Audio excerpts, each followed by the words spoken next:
Hi guys! Welcome to my YouTube channel po. New day, new video po tayo ngayon. Pag-usapan po natin ay tungkol po sa announcement ni GSIS dahil hindi daw po sila maniningil ng emergency loan sa loob ng 3 buwan para sa mga apektado ng bagyo bilang tugon sa mga miyembro at pensioners nito na labis na naapektuhan ng pananalasa ng bagyo. Ayan, magpapatupad ang GSIS ng 3 months grace period or moratorium sa pagbabayad ng emergency loans po. Ibig sabihin nito, hindi muna kailangang magbayad sa loob ng 3 buwan upang mabigyan ang mga miyembro at pensioner ng panahon na makabawi, makarecover at muling makapagsimula ng hindi nabibigatan sa mga bayarin.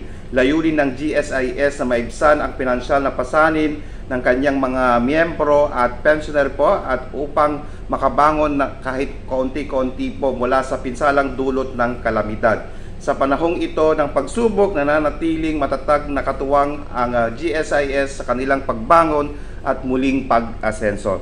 Ito po yung schedule ng pagbabayad, mga loan sa November 2025, unang bayad sa April 10, 2026 po, mga loan sa December 2025, unang bayad sa May 10, 2026 po, mga loan sa January 2026, unang bayad sa July 10, 2026 at mga loan sa February 2026 naman po, unang bayad po nila sa August 10, 2026.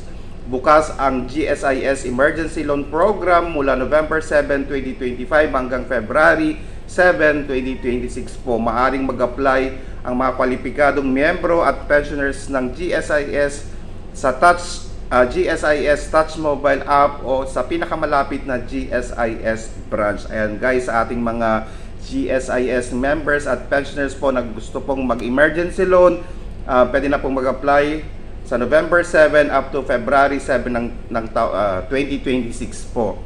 Okay? At syempre po, siguraduhin po natin na tayo po ay kwalipikado na mag-apply. So check po natin kung tayo po ay kwalipikado o hindi po para alam po natin kaagad kung tayo po ay mabibigyan ng emergency loan ni GSIS. Maraming salamat po at stay safe. Bye-bye!